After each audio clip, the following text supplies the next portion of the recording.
All right, let's talk about how we can most effectively communicate to Social Security that we are charging rent or fair share room for our adult child with a disability who's living at home and receiving SSI. The best form to do that is Form SSA-795. Let's talk about the parts you need to know.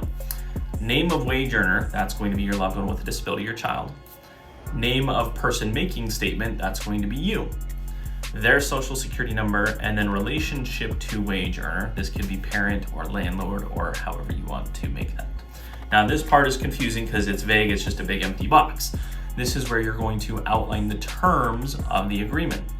So specifically, this is where we're going to outline, hey, here are the household expenses. And as a reminder, we can include mortgage, rent, property taxes, and utilities. That's it. So we would list out all of those expenses. We would divide it by the number of contributing adults in the household, and that's the amount we're going to charge to our loved one with a disability. That's our justification. Now this is the old form, SSA-795. I think it was a little bit more clear. This one was called the Statement of Claimant and Landlord, but I think this is a good example. I'll move out of the way here. Let's make myself smaller.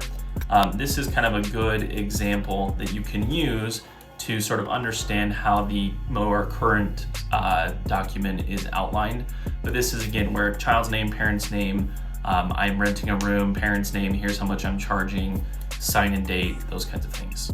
And I'd recommend just coming to your interview with SSI with this document and giving it to them so it's very clear what you're doing. That should help avoid any reductions in Social Security. The other thing I want to say is absolutely make sure that they are accounting for SSI, rent, and room and board charge in the back pay, because that's the piece where a lot of times they don't. They say, well, you're not charging me rent. Well, of course I'm not charging any rent. My child's not receiving anything.